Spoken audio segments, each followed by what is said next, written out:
Everyone, I'm going to call this roundtable community conversation to order.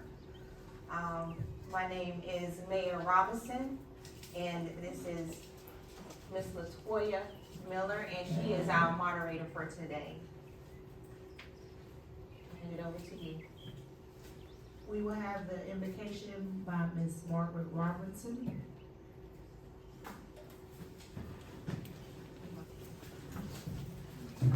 Can everyone please stand for the invocation? I don't think I need the mic. Can everyone hear me? Yes. Let us bow our heads in a word of prayer. Oh, Heavenly Father, we'd like to thank you, first of all, for waking us up this morning in our right mind, being able to close ourselves and come to this meeting. Oh, Heavenly Father, we'd like to thank you for your beautiful sunshine. Oh, Heavenly Father, we'd like to thank everybody who's here today who didn't think it was robbery to take it out their busy schedule to attend this meeting. Oh, Heavenly Father, we'd like to thank you for the ones that are here. Oh, Heavenly Father, have this meeting to be what you would have it to be. In Jesus' name we pray. Amen. Amen.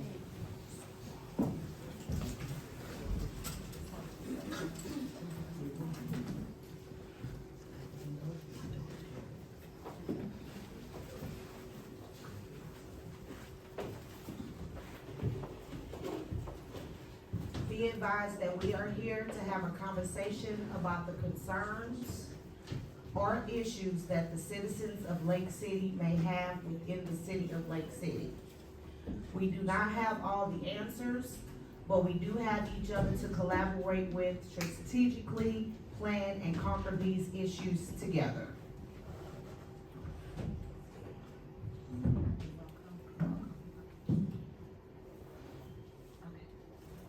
Ms. Mayor Robinson is going to do the welcome and the purpose. Good morning again to everyone. The purpose, well, first I want to welcome you all for this first quarterly roundtable community conversation. I really do appreciate you all coming out on this Saturday morning.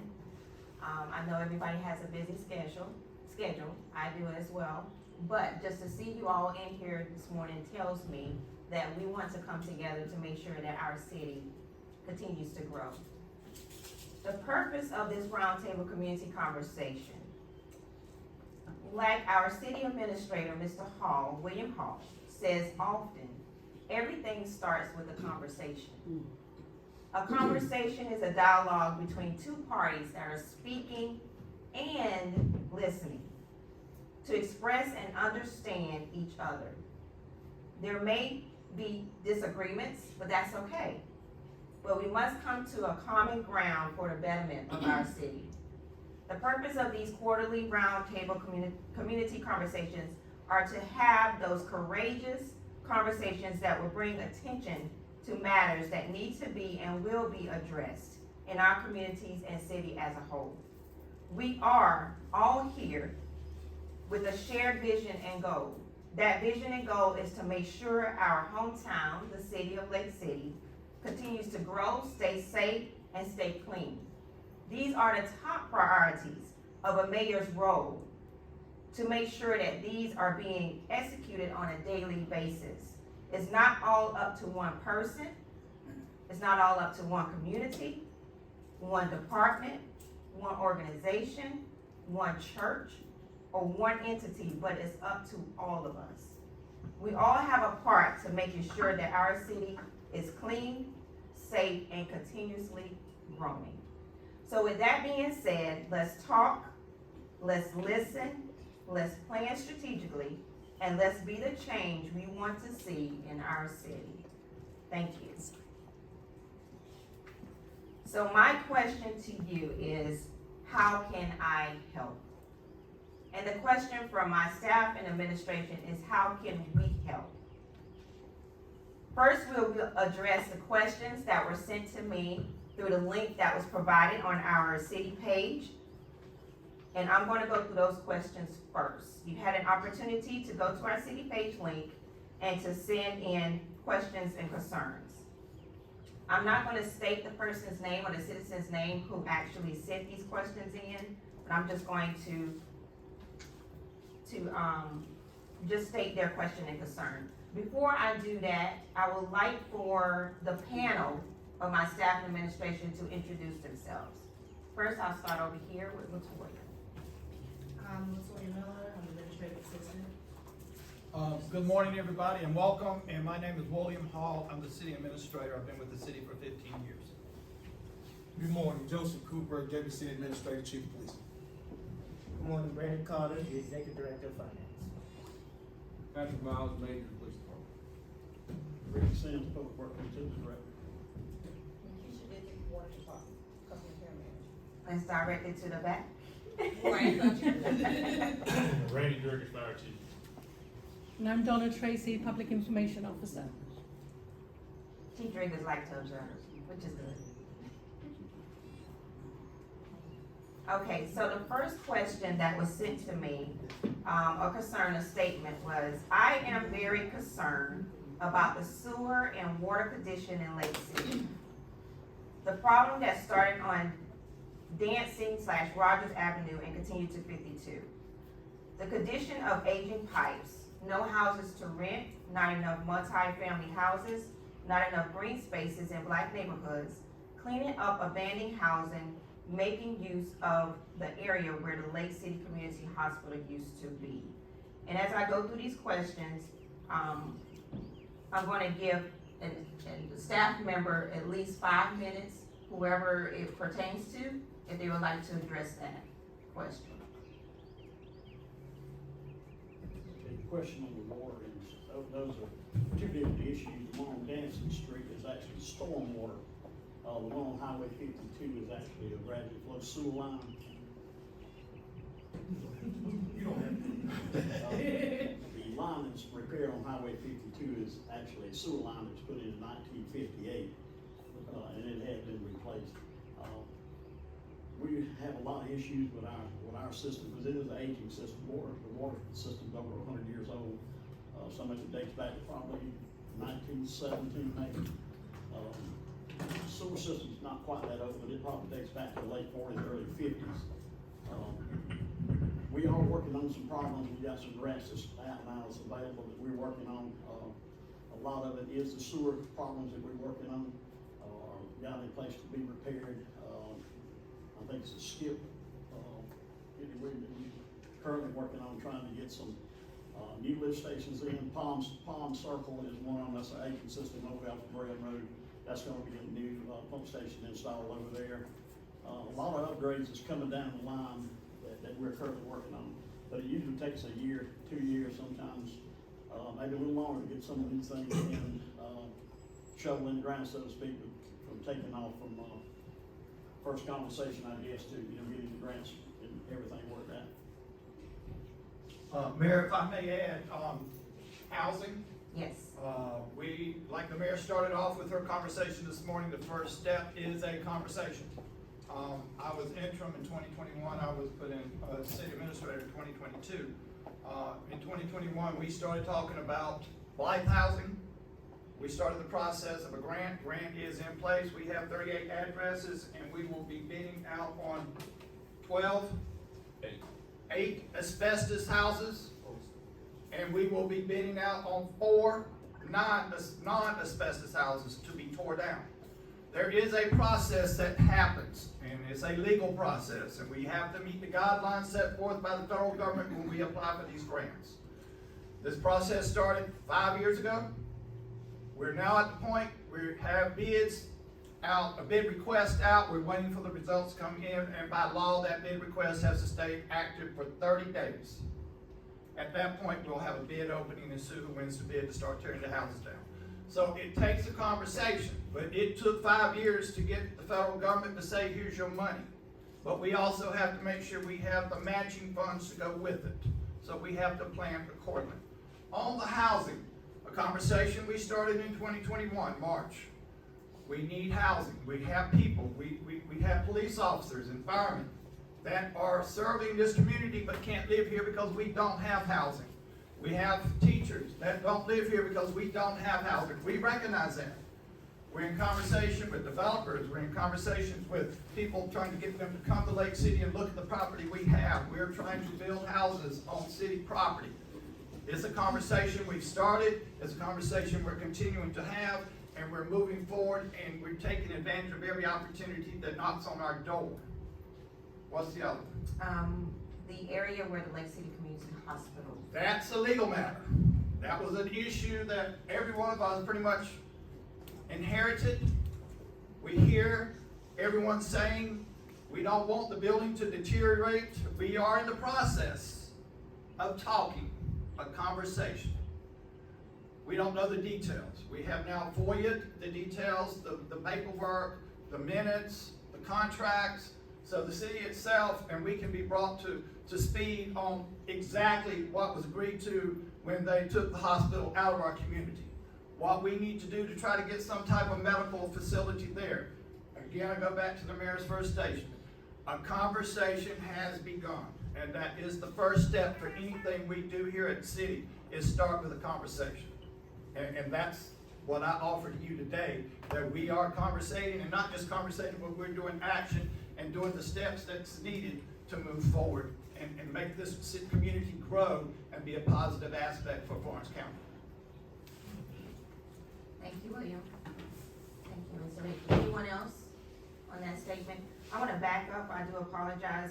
I would like for us to go over the civility pledge. If you can see it up there, this is a pledge that was implemented by the South Carolina Municipal Association and was encouraged for each elected official, municipalities, and citizens to take this pledge. And the city of Lake City, during my first council meeting as mayor, we passed this resolution to encourage this Lake City Civility Pledge. And it states, I pledge to build a stronger and more prosperous community by advocating for civil engagement, respecting others and their viewpoints, and finding solutions for the betterment of the city of Lake City, South Carolina. I wish that everybody would take this back into their communities, into their churches, into their homes, so we can continue to build a stronger Lake City. Thank you.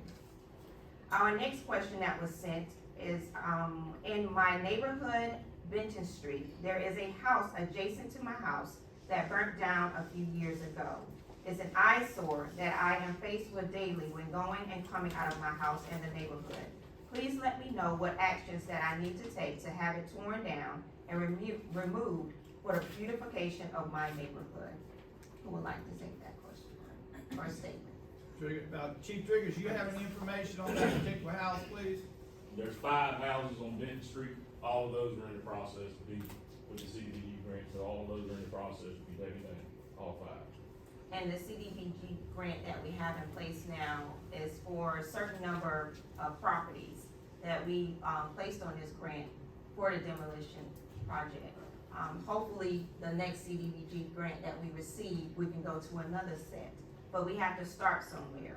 We can't do it all over the city of Lake City. We have to start in a certain area, and believe me, your area won't be left out. Just because it was in the area, the first area to be demolition, does not mean that we're not thinking of you. We just have to start with a certain number.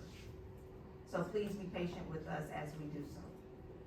The third question of concern, looking for a home for homeless women and children someone can donate to a nonprofit organization, 501c3. This person sent their information so we can contact them if we know of a place that can be used to turn into a homeless shelter for women and children. I guess that would just be pertaining to if we can find some places, some buildings, some houses that someone would like to donate. So we do know that we have, we would love to have a homeless shelter here. And Ms.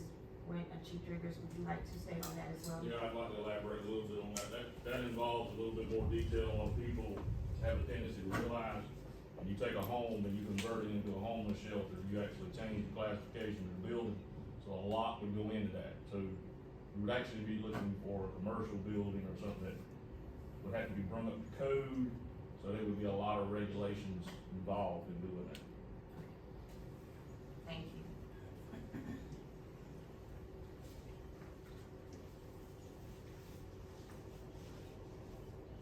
The next question and concern is speeding in our neighborhood, and we have small children crossing the road, cars going about 60 miles an hour. Told police, but they don't do anything. Police, The, please.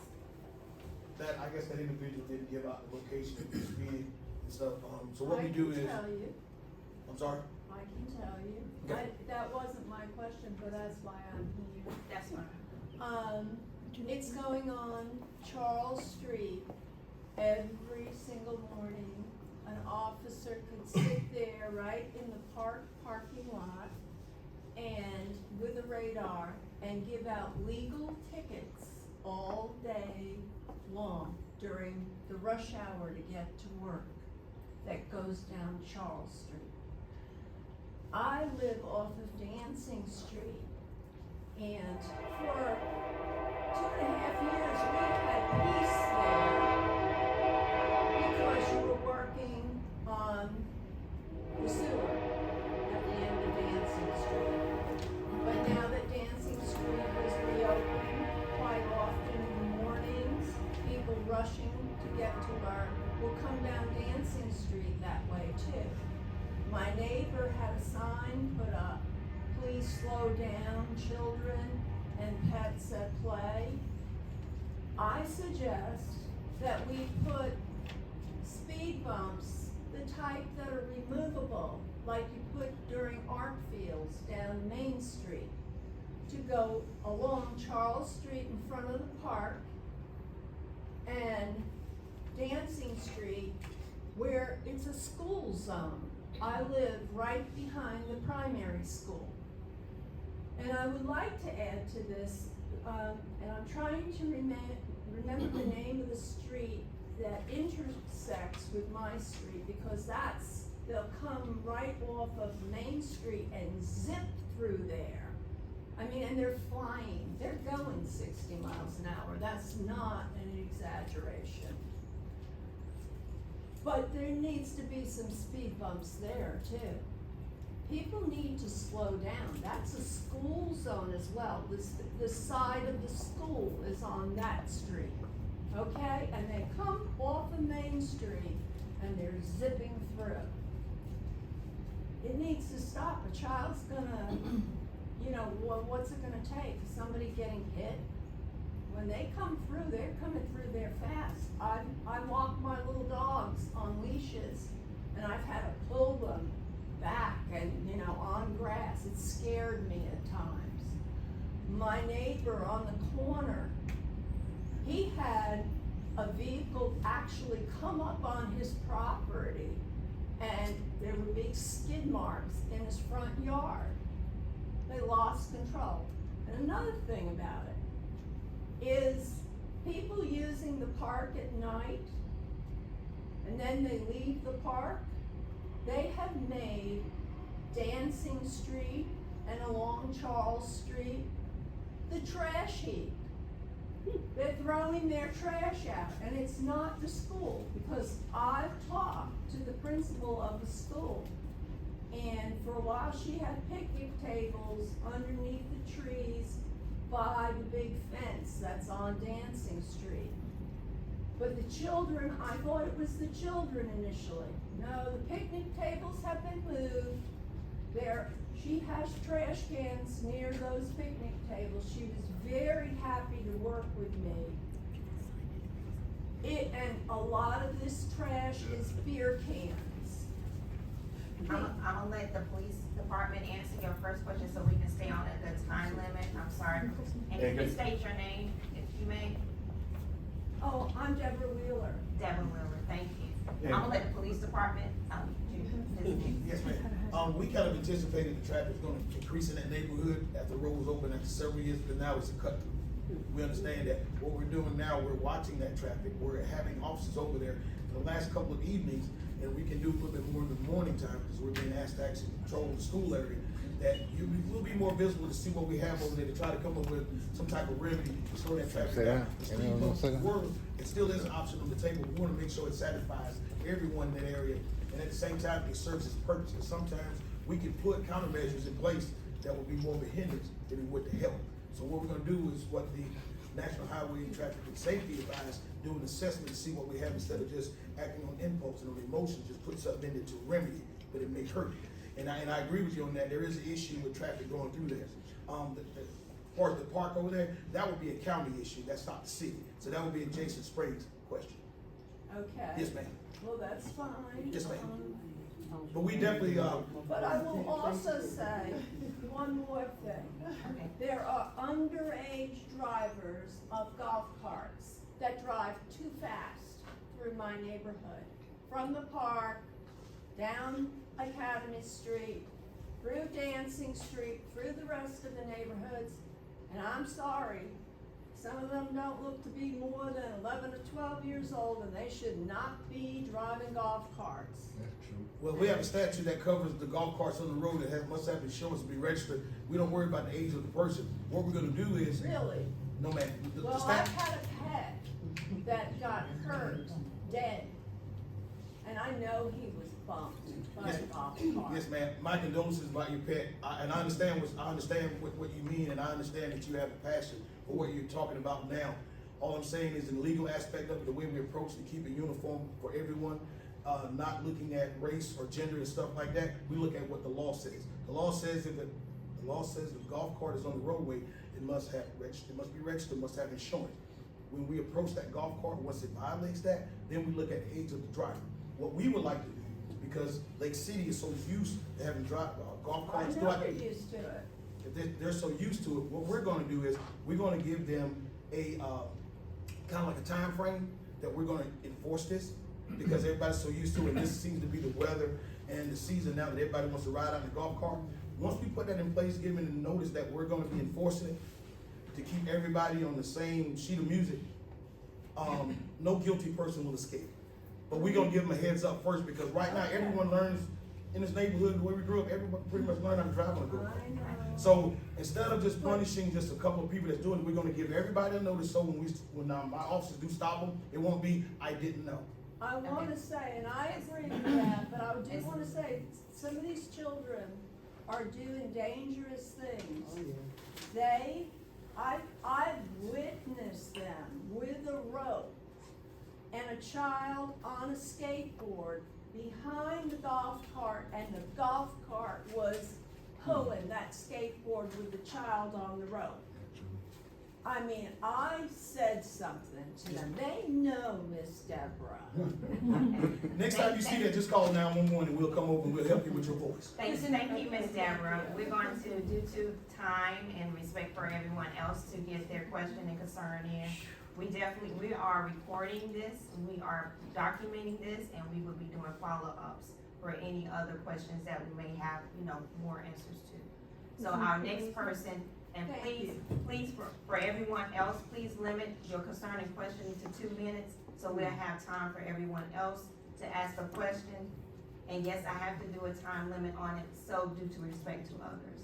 But next question. Yes, to add on to what she was saying about the speed bump.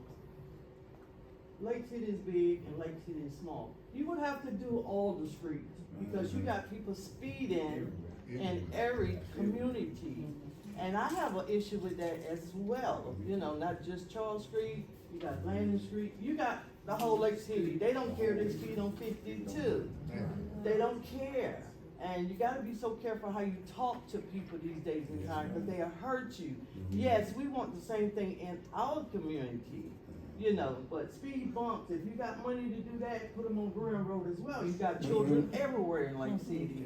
Yes, And ma'am. it's really bad, it's really bad, It and is. yes, they can only do so much, and we gotta look out for ourselves as well, but hey, we here, like she said, we're gonna do what we can do, and, it's rough, and it's dangerous, Yes, ma'am. it's very dangerous. Again, what we'll do is, we'll look at Grand Road, some roads that we can actually assist with putting some countermeasures down and some preventive measures for speeding. And we have to be careful, be cognitive that some of these roads Right, belong to the right. state, so we have no jurisdiction. Right. But what we can do, what we try to avoid at all costs, when we stop vehicles, we try to educate them on speeding. Some people listen and some don't. Right. And sometimes you can get their attention by writing them a traffic citation. That would And- be good. Well, I understand it, but see, now we're acting off emotions. Because that traffic citation sometimes doesn't warrant what needs to get done.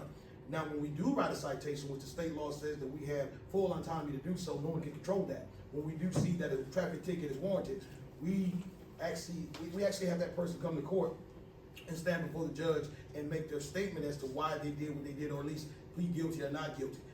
We don't have a problem with that, but what we don't wanna do, and what we're not gonna do, is generate revenue from writing traffic tickets. We're not gonna do that. We cite those who violate the law based on what they've done in violation of that law.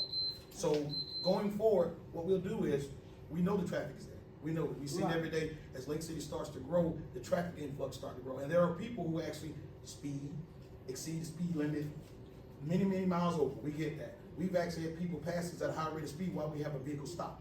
We just don't run and go to that car. You have to be very careful. We get them one at a time as they violate the law.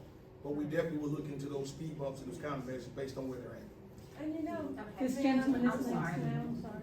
And, This gentleman is next. My name is, Martin Cooper. I'm running for, council in, District 4 in Lake City. And, with dealing with the traffic and stuff like that, I've, policed in Lake City some years ago. And, still noticed back in the days, we used to, coming off of, Morris Street, coming from the country club area, even when the trailer park, Westfield, no longer there. But we still have Coca Trailer Park. There's folk back in those days came through there at numerous amount of speeds. And, when I posted back in those days, you could sit there in the morning from 7 o'clock to around about 10, 11 o'clock, you could write 40 tickets anytime. Folk do not respect areas. It doesn't matter where you're at in Lake City. They're speeding. That, y'all, both of y'all are right what y'all saying, but it's all over Lake City. It's not the police fault. I mean, you can't fault them. Folk just don't do what they wanna do. I mean, you can stop some, you're not gonna get everybody. It's just like folk committing other crimes. You're not gonna get everybody. But the ones you get, I appreciate the officers for doing their job. Do the best you can. That's all you can do.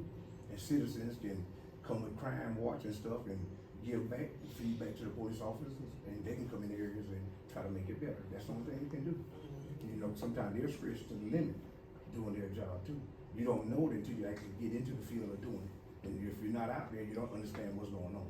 You know, as citizens of Lake City, we need to get out there and understand the police. We need to communicate more like the mayor's proposing that they coming together and speak and talk. And it'll get better as time goes. Ma'am, for the record, could you please state your name? I'm sorry, I apologize for that. Lizzie Graham. Okay.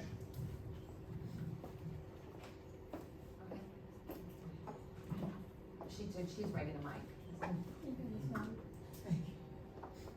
I think it would be helpful with State your solid. name, I'm sorry, state your name, we know Oh. who you are. Andy Thomas. You only know people can do it. But I think this is something I've been asking for a long time. You got up and said, that's a county road. That's the problem with Lake City. You own less road than anybody in Lake City, and people don't understand that. And I want you to get off to a good start, because they will tear Lake City up by certain things, and the road don't belong to Lake City. And I've always stated, if we, not police department, not the mayor, not city council, this is our city.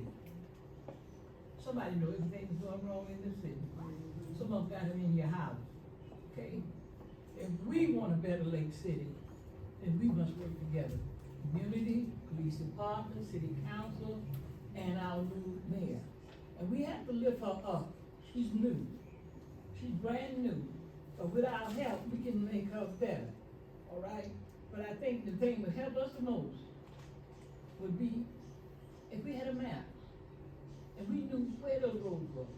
Because Lake City owns, I think, if I'm not mistaken, about 20 roads, but they blame y'all for every last one of them. Do you feel if we were to publish the listing on the webpage, it would be beneficial? Right, because if they got potholes, what are they doing about it? Right. If they got, like wanna put speed down, why Jordy won't do this, you know? So that would be helpful to everybody. So And with, then you would know if it's county, Jason Springs. If with it's that being state. said, not to cut you, I'm sorry, Go ahead. before you go to your next issue, we have a list of what are city streets. We have a list of the, We only have a few copies, county streets and state streets. And to let you know that, of course, the city streets, you can report to us. The county streets, you will report to Jason Springs, who is our county councilman for District 1. And for the state streets, you can report to House Representative Roger Kirby And Senator, and Senator Ronnie Sapp. everybody get blatant. Yes. Now, part two of my question is this, and Can I interrupt? Because we also have two people from the community that now sit on the county roadway, and one of them is you, Frank Burgess, and one of them is, Mark Fountain. And we report to him, we've given him a list of streets, right, Ricky? I have it prepared, I spoke to Frank the other day, we had that prepared for him. And we have shared with them to get our name on the list. Now, this is the first year, I think, in many years that we now have a voice on that committee to concentrate on city streets. Right, okay? And I sit on the school board, and I stated this before. In order for this city to work, every elected official, I'm elected, Mayor Robinson is elected, okay, city council is elected, state senate and county, these all elected officials. But to make the city better, we must work as a team. I don't give up on my kids at 3 o'clock, 2 o'clock. This city needs help. And we can't expect y'all to do everything. So we, not I, we must act as a community. If we want a better community, you know what's wrong in Lake City? Jody would appreciate it, the mayor would appreciate it, and some of our problems be solved. You have a hotline where they can be anonymous or something? Yes, ma'am. Okay, maybe you want to state it for people, so, guys have a mouth. I'll add the hotline onto the website, the actual number, along with the list of streets this week. And please utilize the City of Lake City website. Please utilize it. It has a lot of great information. We steadily putting information on there. It's a great resource. I know most people have access to website. A lot of people don't do Facebook, we do know, but we try to find different ways to get the information out. But please utilize the website. The website is has been worked on, updated, improved, and Donna Tracy and her team every day are making, advancements on making it more user-friendly, more information, and I applaud them for being able to accomplish that. We do realize when the website was put out there, nobody paid any attention on the city staff. But now we're taking it, we're paying for something that we weren't utilizing, we're now utilizing it, and we're trying to make it user-friendly. Yes, my name is Mary Lee Smith, and also about the racing, we have so much racing on Moore Street and Gray Road.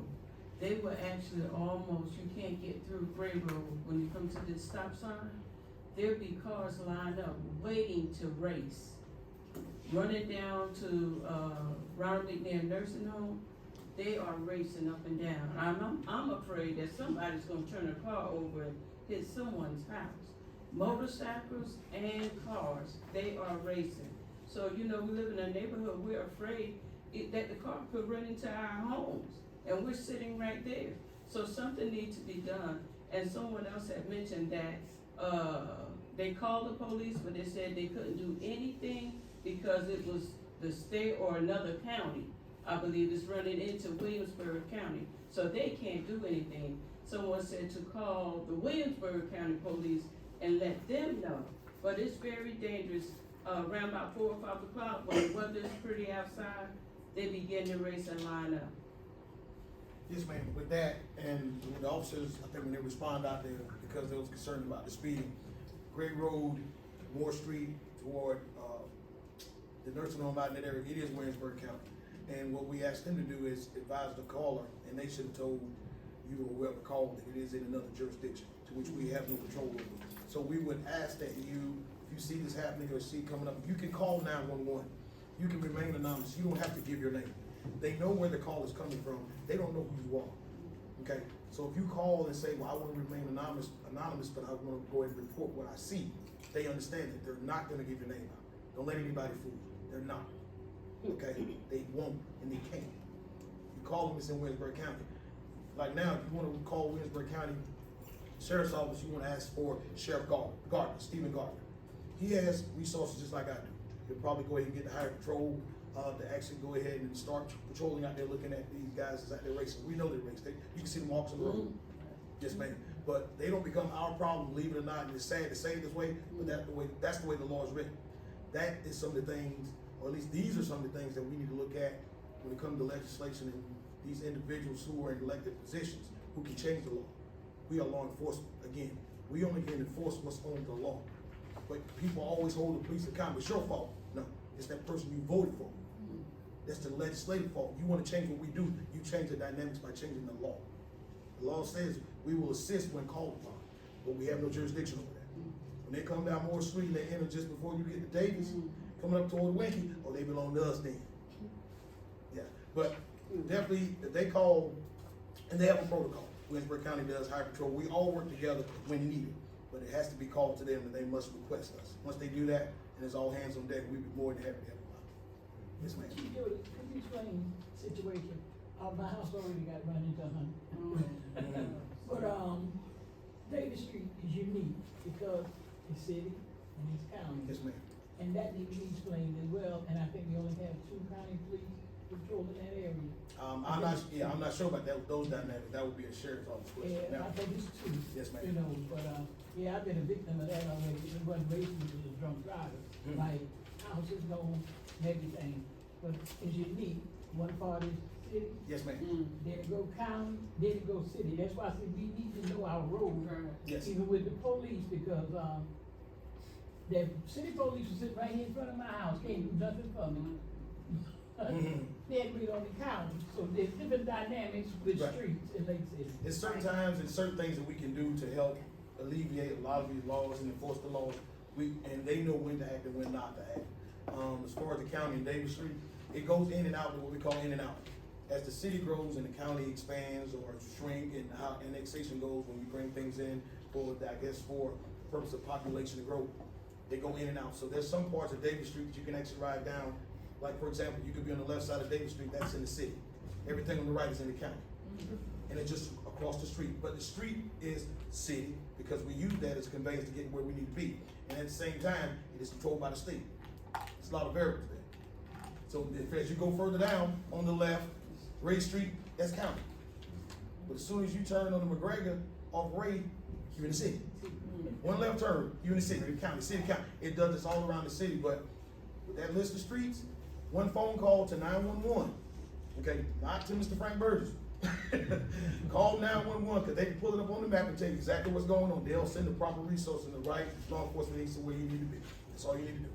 Now, if you have an issue, a concern, a question about a road or street that's Lake City, please contact your council member first. Contact your council member first, discuss it with them, and then get a follow-up with them, and they will report the listing of the roads to us. And then we'll take the proper process after that. And she showed a map, there's a map up here. If you can see, those are the different districts. I know you can't really see the names of the streets here, but if you go to our website, like I was stating, utilize our website, and you can find this map, and it will tell you what district you're in, and who's your council member that you can contact, and how you can contact them. You can click on it, it'll take you to your council Yes. members' information now. Before you couldn't do that. And you now can email.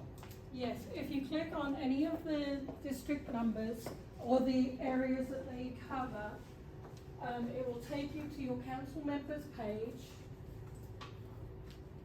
And on that page, you can click on their photo. Actually, it's not live right now. Sorry, this is the section I've been working on. But you can click on your council member to email them. There will be an email link on there this week. To access this area, it's in the Live City Council. Slow. And this has all of the information about City Council, to include the mayor, the council members, and the map is at the bottom. That's where you will find the map. And also, on the stop sign, they have those numbers also too. William?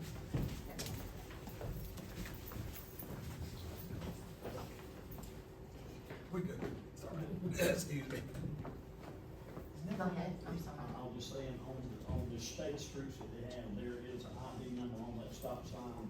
As you can see like SC, South Carolina -21, which is Florence County, and then that street number will follow the number 21, and that is another number of the ID that street with the state. That tells you that it's a state street. That's on, it's like black, Yes, ma'am. black part on top of your street sign. And that tells you that it is a state street. Anybody using Google Maps, so they tell you everything. And I believe you can also go to the SCDOT page as well, and it tells you street. The SOD, site also has a way to report all of those potholes. And from what I've been told, if you call someone, they might put it on the list of things to address. If you go to their website, and that will be linked onto our page also, I'll put it in the same page as the list of streets. If you report it through their system, it gets into their schedule and they have to address it. May not be tomorrow, because, Right. but it is reported officially only through that direction. You can do a work order. I've done a work order plenty of times for different streets. It don't have to be for your street. You can do a work order on that website. Mr. Frank? As soon as I can get this information, I get it over to our main office in Florence. We had our first meeting about a week ago, and I already discussed supporting these streets for the state street and supporting the city as much as we can. But we will be taking care of the state streets. Can you tell them what committee or board that you, Excuse me, can you tell them the name of the committee or board that you're? Department of Transportation, the state board. So we do have representation from Lake City on that board. Like I said, please go through the proper channels to do that. Don't just, like you said, just don't everybody start calling Mr. Frank Burgess. Go through your council member come to us, and then we'll take the proper channels that way. And that's good. I appreciate hearing that because you hear, we as citizens hear so much like, okay, I live on this little street and they never paved it. You know, I live on this little street and it never was paved. So when you're thinking about paving Lake City or roads in Lake City, think about the small street, even though people not in here to say, you know, or talk about it.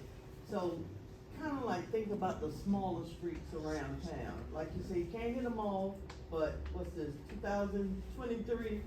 And the ones that say they never was paved, you know, like over there on Pine Street, and it's, you know, the drainage is real bad, and a little further up, those streets never was paved. So you got a lot of people just talking, and like I say, this is my second meeting, probably I hadn't been to once in a long time, but this is my first meeting. I'm glad I'm here to hear what's going on, so as y'all talk and we listen, as we talk, I pray that a lot more stuff should be happening in Lake City, because Lake City is beautiful, and we can make it more beautiful. I had a sister that passed, and I'm gonna let it go, and she moved from New York, and she said, you know, Lake City is so beautiful, and people just stick together and do what is necessary. She said, this is a beautiful town. Oh, I can foresee our city growing. I mean, becoming, since I've been in the position as mayor, I see the hard work that's being put in on a daily basis in the background. Wonderful. They are really, the staff and administration departments are really working together. There are a lot of things you cannot say prematurely, because there are different, things that we have to make sure that's in place before we do. So if we can respect those lanes and respect those departments and respect those positions to do so, and we respect you as a community, because that's why we're doing this now quarterly, to listen and both ways, it goes both ways, and we can continue to see Lake City grow. If I may add, I have a view that the most important aspect to the city, ma'am, you need some water?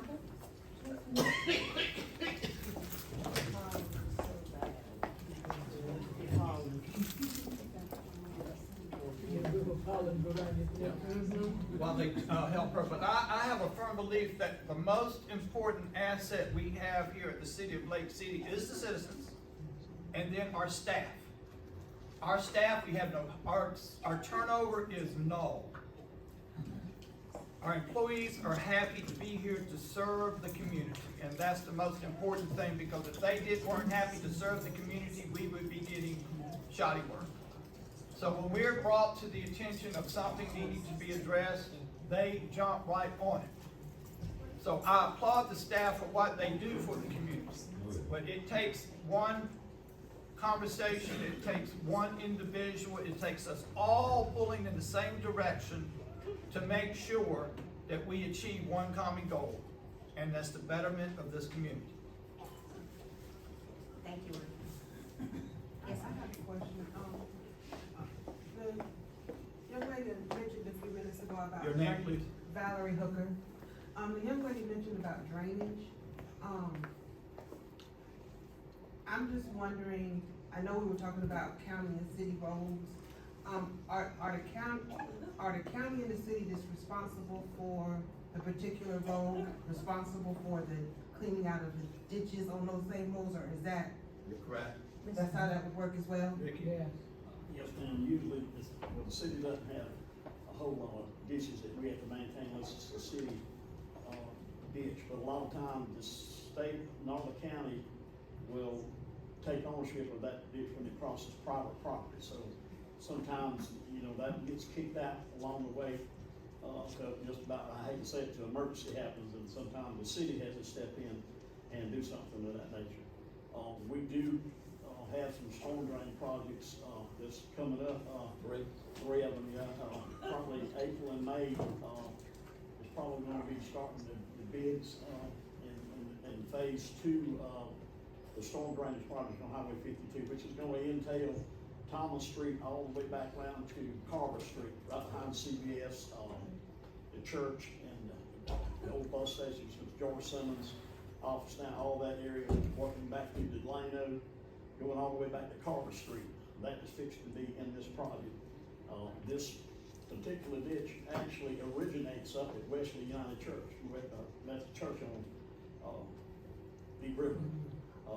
That will probably entail, and this is down in the future, probably the third phase of that, but we're just getting into the second phase, of a multi-million-dollar project. What, and also, let's throw out there, 5-year conversation.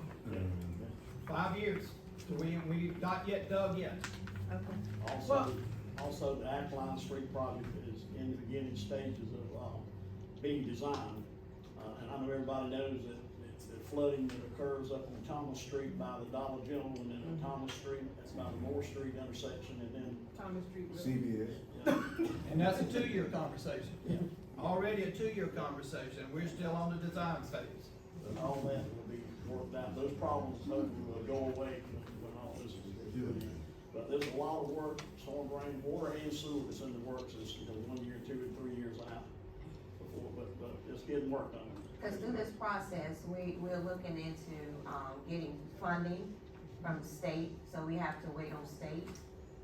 So there's different things that like I said, we started with a conversation, but we have to, the different entities, we have to make sure that we're dotting our i's and crossing our t's and making sure that the paperwork and everything is in process.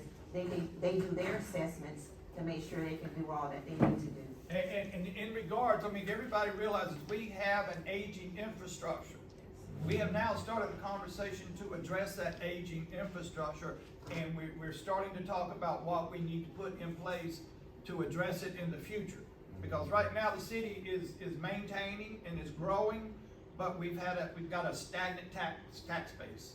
And we can't keep increasing the tax rates. Y'all gonna beat us up if we keep increasing the tax rates, but we still have to pay the staff, we still have to pay the bills, we still have to keep the city running.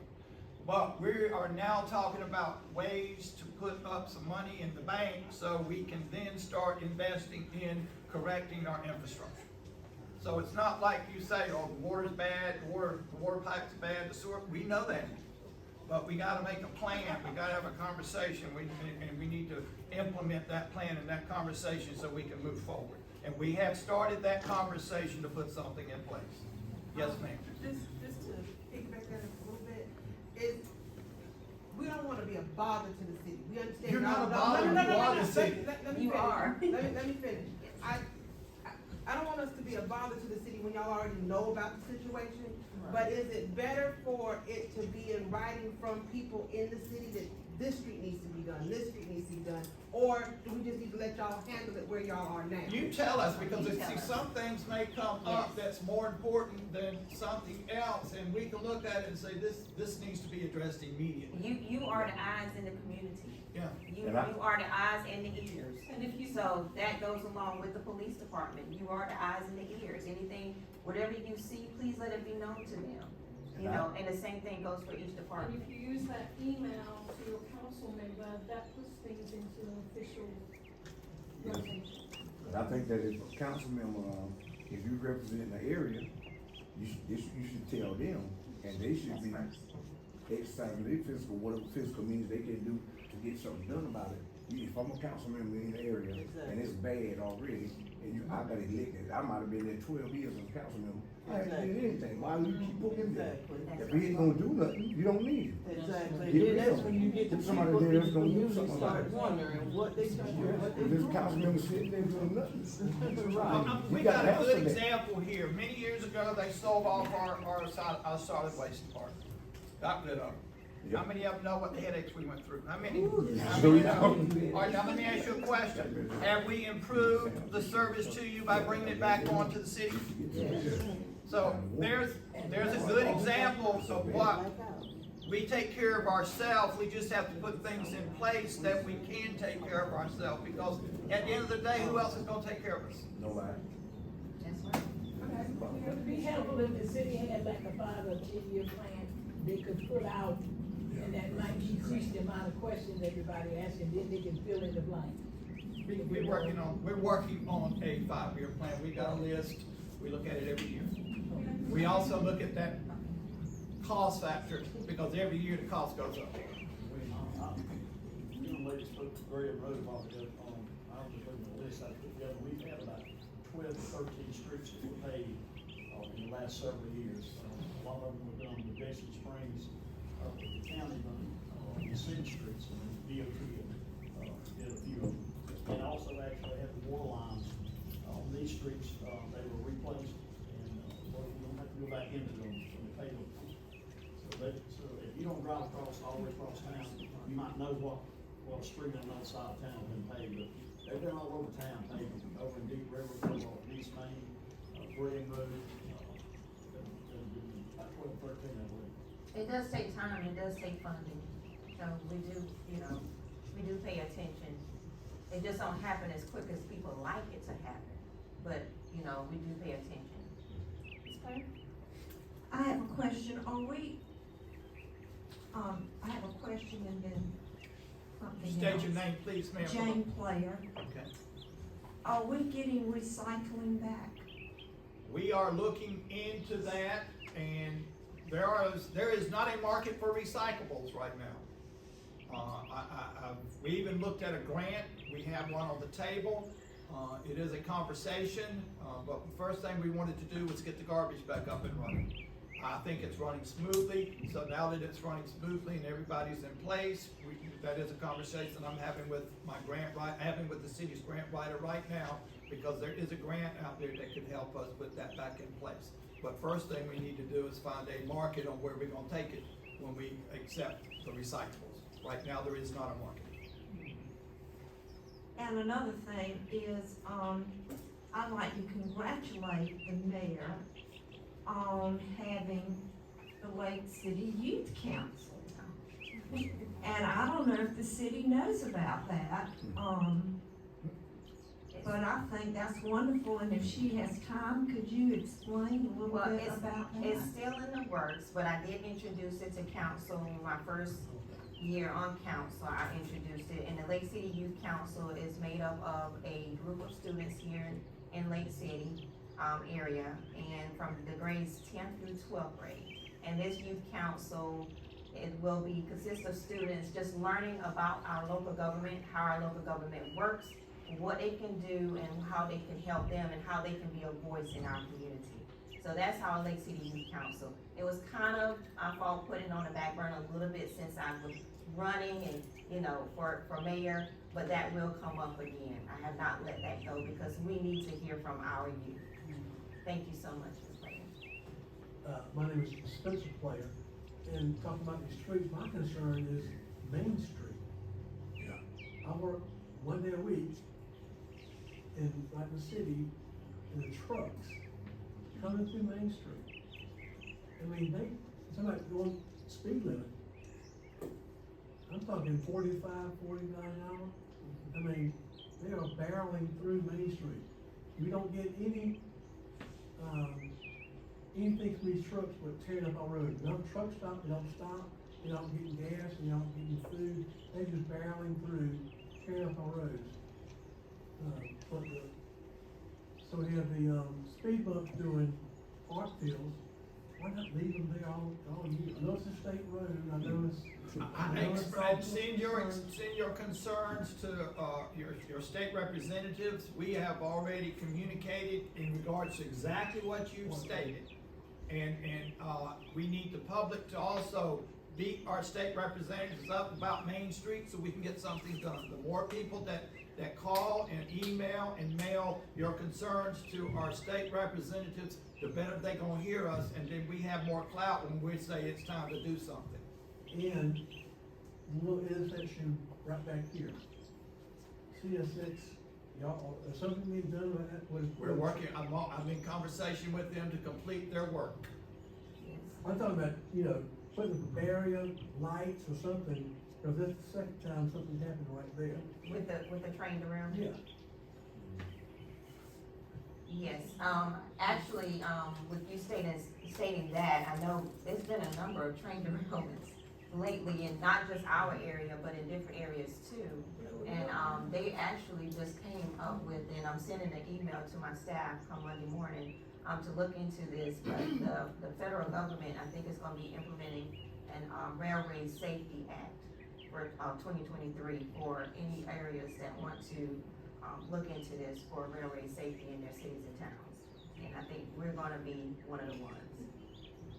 But the railroad part of it, of course, I cannot speak on behalf of the railroad company. They're their own private entity. But what I can say is the derailments that we were having here, there were contributing factors. There was individuals either on the railroad tracks, and so it's not so much a stalled in the tracks or they hit someone because of their mindset or mental illness. They're not one of those. It's not one of those things that when an incident happens or a collision happens with a railway, the railroad or the train itself, that it just goes off the rail. There are contributing factors. Those things don't stop going down. If you're in front of it, it's going to do some damage. Now, unfortunately, it does happen in this area a lot. As far as saying that we will have a plan for it, I'd be lying to you because we don't. We don't control the railroad. What they have done so far since these last derailments, they have been slowing down. They've been slowing, they have been slowing down because they know there are issues here. However, that part of what they do every day as far as transportation of goods and exporting and importing goes, it must move on the rail. But everyone that we've had pretty much has been a contributing factor. For some strange reason, that big yellow "Don't cross here" sign does not appeal to people when they're trying to get 18-wheeler across it. I don't know what it is. It goes from yellow to blind as a bat yellow, and they still try to do it anyway. And of course, the train cannot stop on a dime.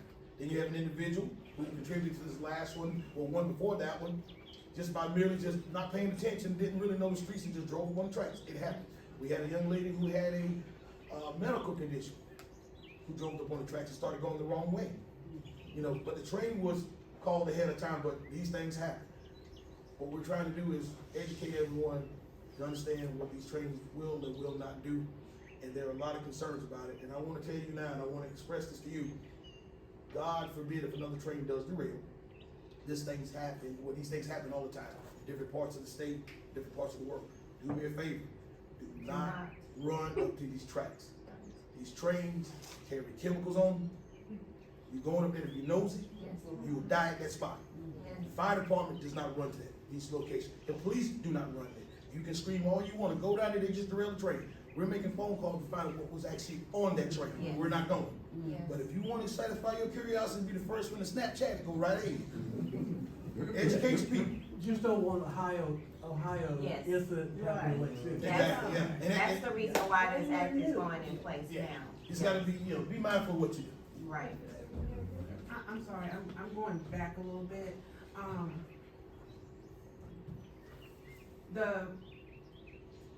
the plans for the clearing of ditches and getting the water to clear out of the roads, when I mentioned that, you said that there's like, this has been going on for X amount of years. We have 3 grants underway. Right, okay. The thing is, we say that, and then we also say we need to hold the people that we put in office accountable. Well, if I told you 3 years ago while I was in office, is it that person's fault that we haven't done anything? I mean, it's just like right now, the mayor is in office. She knows about the problem, y'all are working on the problem, but then when they get ready to vote again next year, they're like, well, the mayor hadn't done anything. I mean, I don't, do you understand what I I'm saying? understand exactly what you're saying, man. Could you tell them when you were a council member what you did? When we took our tour of the walk of the storm drain? Oh, I actually took the walk with them. I actually took it upon myself and made sure that I knew. I asked them, can I take the walk with you? So I can make sure which area and what projects and what steps was gonna be taken. So I actually went out there, and plus we supposed to have public hearings, if I'm correct, public hearings to let the community in that area know what's coming up next. We start all the way from the elementary school, and we went all the way down to Moore Street, didn't we? We went all on Lincoln, coastal Lincoln Avenue on the backside of, I can't remember the name of the street, on the backside of the Ronnie McNair School. When you go through that gate, I mean, we took a walk all the way through. I think All the way past down Franklin Margaret, Street. where you live at? Franklin Street, we went down Franklin Street. So we do our walkthroughs, so. And what did they tell you, when were they gonna start? Last summer? Yes, so that's when I said yes. But And that was like December of I understand, now you're putting someone accountable for that because they didn't do their job, but it's the process that we have to go through and the hoops we have to jump through to get from A to digging a hole. Right. And you putting the blame on somebody, and they've done their due diligence now, because we're at the mercy of state, federal, right, everybody else that's got their hands in the pot. That's why we're not taking care of ourselves. We're depending on someone else to take care of it, because it's, how do I put this, free money. I mean, it is, it's free money that we're not having to dip into our pot and say, here's your $5 million to do this project. All we got to do is put up 1%, 2%, or, you know, a nominal amount of it to match it up to get this free money, to get this project done. So you're gonna jump through these hoops and make them happy, and I hear you that it's their responsibility, but they've done everything that's been brought to them, because we've had to have hearings, we have to have ordinance, we have to have resolutions, we have to have the lawyers involved. And if we don't go by that process, We don't get it, we don't get it, and we can get in some trouble. and we have to pay it back. Yes. Okay. So I hear what you're saying. I guess it's just the fact that we need to make everybody aware. That's We what are I'm saying. moving There you go. forward. Making That's it what I'm aware. saying. But that, and that does go towards the council member have to make their district aware. And they need to have their own district meetings, so they can make it aware. I do a That's true. Friday update to mayor and council Yeah, and the the department staff and head. administration do send us an update of all the different projects that are going on. Since we're not all together all the time, they do send out those updates. So How whatever many can be people we shared. got? I'm sorry. The Wastewater treatment plant lab. Well, that, yes. I mean, it has a roof, it has walls, and they're getting ready to move La Portia into a mobile unit because that lab is so old, we were on the verge of losing our certification to use it. So we had to update it to keep able to do the testing. Y'all didn't even know it's being redone, right? That You did? information is on the website. And it's on the website. How many know about Cole Road? It's gutted now. One of the goals with our website is to be more transparent with these projects that are underway. And what we are planning on doing right now, we're still in the process of cleaning up the back end of the website, cleaning up with, identifying the information that has been incorrect for 5-6 years, and getting that corrected. And then we will be moving forward and putting on more information about, here's what's going on with our projects. There you go. We have up there the lab right now. But things like creating that map so that it's a usable, functional tool for you, it just takes time. But we do have these projects on our schedule to create, and I'm hoping by the end of this year, we'll even have, maybe a way of either emailing, texting, concerns directly to us. And through the the quarterly, website. and the quarterly roundtable conversations, Yeah. and we'll have updates at these as well. I know Ms. Diane she had her hand up. But while you do that, we do I'm sorry. realize that you need to have this information, and we have made steps with the Public Information Office, and they've been on board 1 year. December Not was even. 1 year, and they have made leaps and bounds in getting the word out so far, and we will improve the message. Go ahead, ma'am, and your name, please? I'm Diane Yates. I grew up in this town, moved away, been back since 2017. The house my mother and father built, and I've seen this city change an awful lot to the good. I'm very proud of you, D'Amica. I think you're doing a great job. I think you have the city's interests at best heart. Now, I'm in District 4, so I'm without a council member right now. So what's gonna happen when we have two people running and we don't know what they stand for?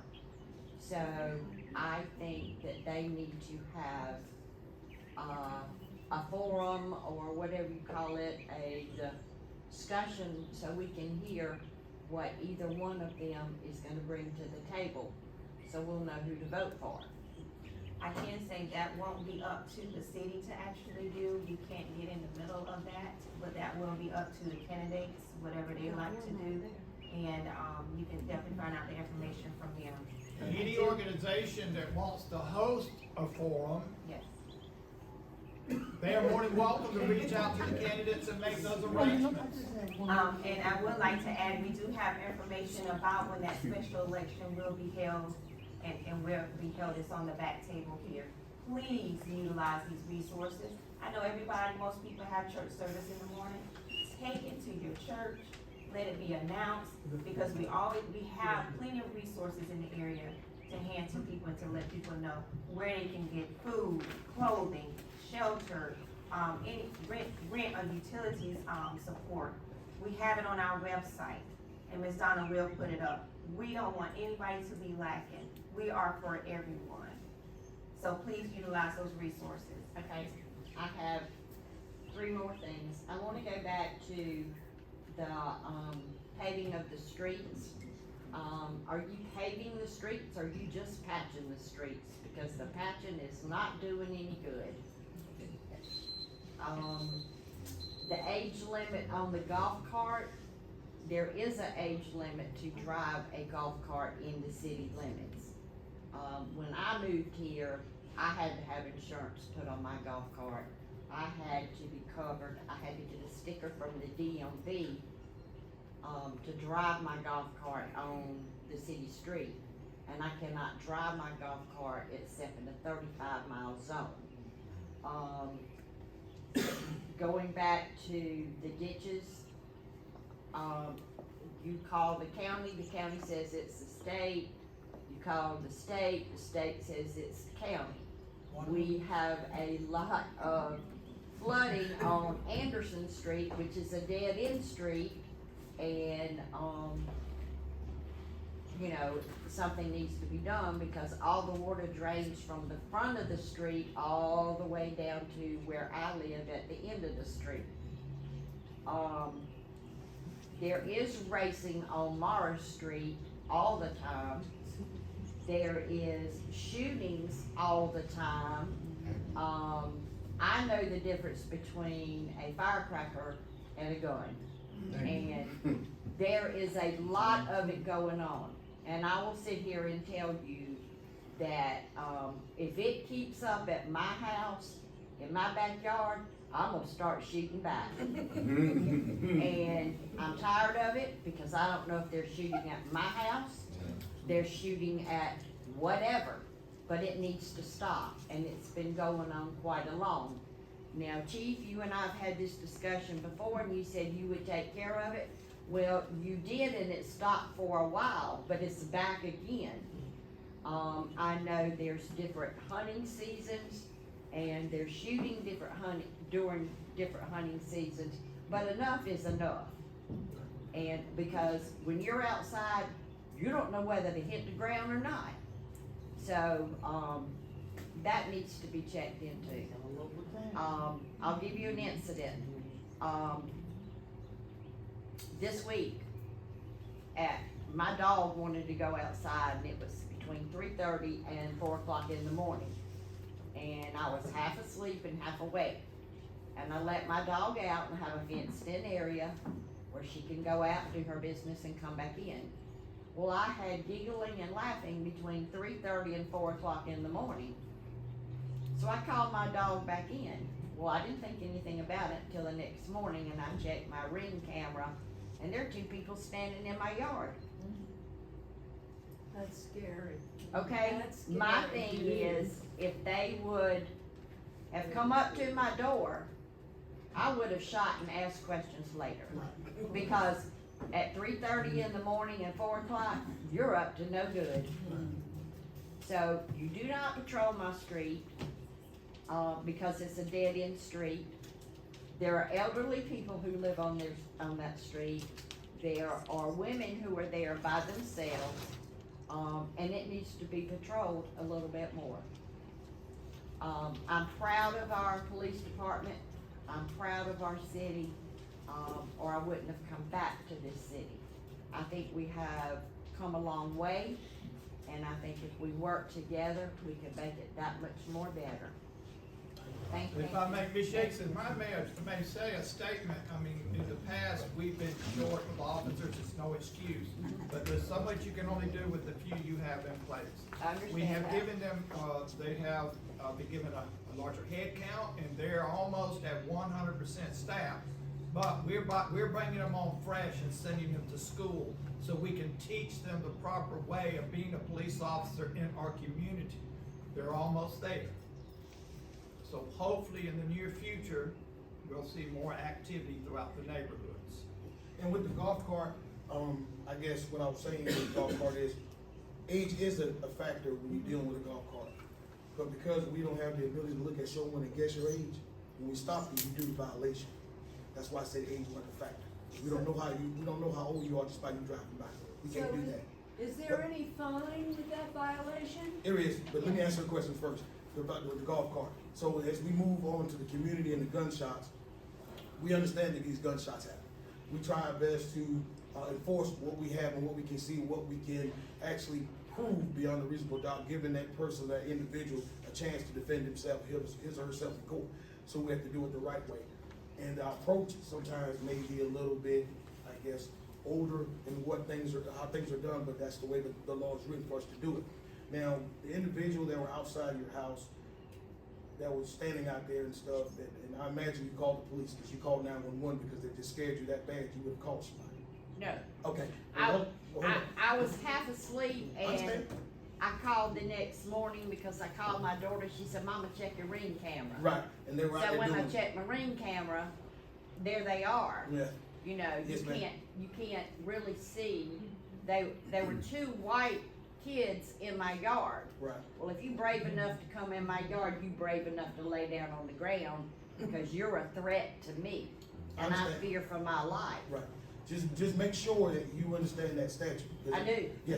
I do. Let me help you. I out. know. I was gonna No, tell no, you, please let me explain help it, you. because I'm thinking the same No, thing. that, you don't think. think that way. Don't think that way. 'Cause What I I'm don't telling you wanna is go to that jail. if the individual approaches your property with the intent to harm you, Yes. look, with the intent to harm you, and they have the ability and the opportunity to do it, like present a weapon while you're out on your property. Right. You can defend yourself. Right.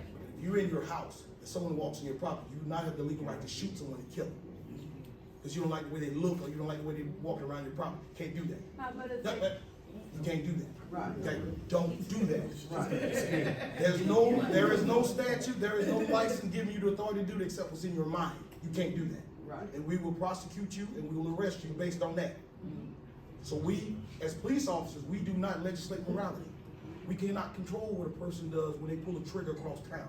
We cannot control what goes on in your house. Right.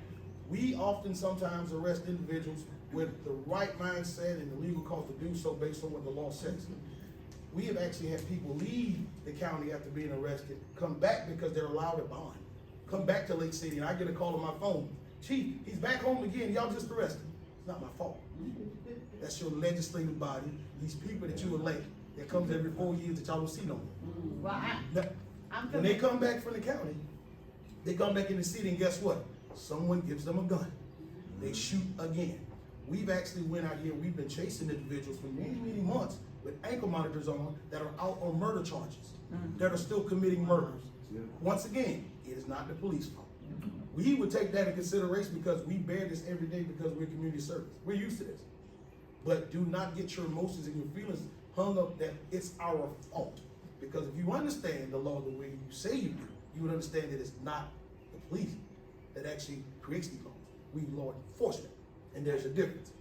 We will do everything we can in the community to try to alleviate some of the stress from people shooting and committing crimes against property and person. We can do that. What I will not do is stand up here and make you a promise I'm gonna stop violence. I can't do that, and I'm not gonna lie to you now. Right.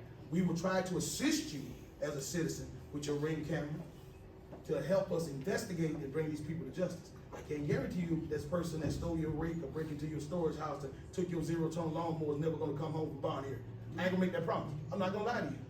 I'm gonna tell you we're gonna do our job as law enforcement and relieve all liability from the city and from law enforcement. We're gonna do our job and arrest them. You help us by calling, whether it be your uncle, cousin, brother, sister. If you're that concerned about it, you call us. Let us make a determination based on what the law says, what we need to do. That's how we handle it. But if you wanna handle it your way and come out there guns a-blazing, make sure that you 13 minutes. make sure you got somebody to keep your dog. Everybody will be We have two more, the last two people take maybe 2 to 3 minutes. Sorry, I'm glad we're having this conversation. Take about 2 to 3 minutes. We have 2 people left, Reverend Hooker and, the mother of the baby. I will break it into 2 minutes. Comes and goes inside my house. I'll break it in 2 minutes. My concern is, probably a little bit different. And it really looks at public information officers, the ones we hired. 4 years ago, I thought I had it all figured out with Facebook and websites, and everything I was doing was Facebook and websites. COVID hit, and it totally flipped public information, media, mass media exchange. Just recently saw a free movie, Jesus Revolution, where in the middle of the movie, there was a move to do comic strips on baptisms of all things. I'm a local pastor, turned 50 today, so mine's a little different. Happy birthday, happy birthday. But what it taught me is something we have learned as a church during the COVID experience. We've got to get back to paper with colors and posters and printed material. I know that stuff is extremely expensive, but the average person in our society is learning now, they're on a learning curve to get with websites and books and things, but they're not there yet. And individuals need to see public plans and information put up in tangible. I can go to a McDonald's or senior center and see this display of what's going on in my community and my town. And we will provide the city access in our church on a wall somewhere to put that information. But it's gotta be, folk have gotta get it a different way. Cause right now, I keep telling people, oh, you wanna know about my church? Go to the website. And they grimace and they turn and they never get there. Thank you. Right. And happy birthday again. I will take that to heart and I will work on different avenues. We are planning for a newsletter that my thought was for it to be emailed out, but there's no reason why I can't also make a print version. We may not be able to do a print version as often because it is expensive. But there's definitely something we can do. Now, we did put the Public Information Office right on Main Street. If you're not aware of where we are, my office is right next to Ward Shoes on Main Street. So when you come across the tracks, we're right there on the left. 106 East Main 106 Street. East Main. And we're not necessarily always in the office because we have a lot of hats and we're all over the place. Sometimes we're out taking photos of the projects are going on so that we can then put it out there. But we do have some of those projects coming to better inform the community. It's why our department was created. The office does have a TV screen in the front of it. It mainly promotes when our meetings are, when community events are. If you have a community event, it is free for you to send us a graphic that we can put on there for you. But it has to be open to the public because we are a public office. If you have suggestions or different ways that you would like to be contacted, please feel free to stop by and see me, call me, email me. My information is on the website, and we will do our best to accommodate so that we can meet everyone's needs. And again, cost is an issue on some things, but we are going to do our best with what we have to best inform the entire community. Okay. I'm sorry, Ms. Graham, we have enough time for one more question. It's not a question, it's a comment. I had to learn that the mayor, previous mayors, the city, they're not superwoman or superman. First of all, the most important key is education and understanding. Because if you don't understand, then you still have to have the picture. So I commend everybody for doing a great job. But it's up to us, like you said, I'm here, I'm listening. We as councilmen and women has to go out in the community. There's still people like Reverend Hooker said, they're not into Facebook. I was one of them. She would always tell me, Mama, you need to do this. Oh, I don't need to learn that. I don't need to know this. Don't wait until it happened to you like it happened to us in Wedgefield. Then you go run. Educate your community. Try to get more people to come to meetings like this. To get educated, to understand, to ask questions. One time I was afraid to ask questions, but guess what? There is no dumb question. Someone in the back may laugh, someone in the front may laugh, but it's a question you did not know, and the person sitting next to you didn't know either. So we're educating everybody, and I would like to say, I lived in Lake City all my life. My children were born and raised here. And I used to didn't come to no type of meeting. And I would always say, well, what the mayor doing? The mayor doing nothing. What the council people doing? They ain't doing, oh Lord, I can't even see the policeman. Where is he? But did I voice my opinion? Did I come with my concerns? No, I just sat back and wait for everybody else to do something instead of me stepping up, trying to do. So if all of us would just come together as one and get together and do for our communities, not one community, communities.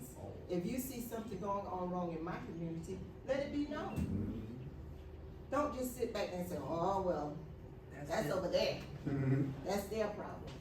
Let's try to come together and do right for everybody. This place should have been full this morning. So go out and tell your people. Go out and tell everyone. Let them know to come. There is no dumb questions. And I applaud everybody for what they're doing. You're doing an awesome job. Yes, ma'am. That's true. Well, I guess those were my remarks. My mother made my remarks. Being the city administrator, we had a meeting last year at the senior center. We had a lot of turnout there to talk about what we needed to do in the city. Donna was there and Jonathan was there, and they were just typing away. It was on the screen, and we had, what, almost 100 items? I said, we said, give me 3. We picked 3, and we are addressing 3. And one of those items, which I don't think I heard mentioned here today, was the youth. Our youth are being taken care of. We got the youth intervention program, we got Boy Scouts, Girl Scouts, we've got the esports program that we've now implemented in the high school and the junior high school. Savon Whitehead heading that up. They're expanding that. So undoubtedly we must be doing something right are headed in the direction that we are occupying our youth. But at the end of the day, we raise our youth here, we educate our youth here, we send them off to college. The one thing we can't do is get them to come back and live here. That's what we're trying to accomplish now for the future, because every one of us, getting older, every one of us is going to depend on the younger ones to run this city in the future. So we've got to put that effort in them, and we've got to give them some incentive to want to come back after they're educated at USC, Stafford, wherever they go to college at. We want to invite them to come back and live in the community in which they were raised. So I said that because when she says all the communities together, the one thing that we have in common are the youth. I'm sorry. Can I say one thing? Just, okay. Pertaining to Mr. Hall. What Mr. Hall is saying is absolutely true. Your mother said something that's absolutely true. One thing we must do though, from everyone talking earlier, Mr. Hall, the administrator talking earlier, when we got council members as well as county council and all, in order for the youth to come here and want to stay here, we must create jobs for them. We got Florence right down the road. We're the lower end of the county. I'm running for council, and hopefully I get there where I can voice some of the things I see. And I've worked in the county of Florence around about 30 years now. I've been a correction officer. I've been a police officer in Lake City. I've worked for the city. I worked for Mr. Ricky Sims as line maintenance. I worked for the water department as well. I have ideas that I think will work. But in order to draw the youth back here, we got to have some big plants here. We got to have some other types of jobs. I don't mean to cut you because we do have time. Yes, ma'am. But I'm just let you know, we are working. Yeah, I know y'all doing. So we are working with things that you probably haven't heard of yet. Okay, yes, ma'am. We are working. Yes, ma'am. Conversations. Conversations. We had one Friday. Yes, we did. Yes. So no, I foresee, and I'll let you all know, great things. I'm expecting great things for Lake City, as great things are coming to us. Yes, ma'am. All right. For that fact. And I just want to go ahead, because we have 2 or 3 minutes, so I'm gonna end it. I'm gonna end it with this. Like I said, my mother pretty much said my closing remarks. Thank you, Mom. No. Well, that's good. She's obviously been hearing me in the house, so. But I wanna make a couple of announcements. We do have a sign-up sheet in the back, and Youth Engagement Task Force is one. Citizen Safety Task Force is another. And Neighborhood Beautification and Cleanup Task Force is one as well. And if you put your name, email address, cell phone number, and a letter by the ones that you are interested in, because we're gonna get people engaged and involved. Because that's the only way it's gonna work. And I just chose 3 right now, the power of 3. We gotta choose 3 to start off with, and then we go to the next. So please sign up. Please let anybody else know. And this is just for information right now. These are not in place right now, but this is just for information to get so we can put it in place. And we do have a community cleanup day coming up, which is next Saturday morning, March 11th. You can come out, your children can come out, and we will be having it starting at the fire department, correct, at 9 a.m. And we do have a blood drive coming up on March 10th at Greater St. James AME Church. Very important to give blood. So we have that blood drive coming up as well. Any other announcements from my staff and administration? I do want to applaud you all. Thank you. Thank you so much for supporting me. Thank you for supporting always continuously the citizens of Lake City. You do an outstanding job. I'm telling you guys, since I've been in office, these guys have truly backed me up. I have a great staff and administration, and we are working hard to make sure that you all are safe and our city is growing. And I want to thank the citizens of you all coming out today from the bottom of my heart. And it's not for me, it's for what we want to see here. And it gotta start somewhere. We've had talks after talks after talks, but now we're gonna put action behind those talks. So I thank you all. Please continue to come to us, contact us for anything that you need. And the other announcement was we have a special election happening on April 4th for District 4. They will have early voting starting March 20th this month through the 31st at the public library. That information will be put up on our website and the Florence County website. So make sure you tell everyone in District 4. If you don't know if you're in District 4 or not, where can you go? One person tell me, where can you go? City website. Thank you, Clayton. Yes. I have a cookie. Thank you all for coming out. The next round table community conversation will be in June, but probably the first Saturday in June, but it will be quarterly, so we can have these conversations. Thank you all. City council meeting is. Next city council meeting, don't forget those. Second Tuesday in the month, and the next one will be March 14th.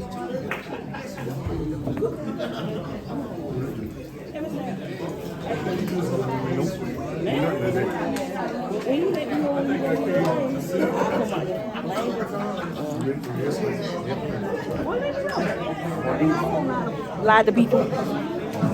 I do it in a minute.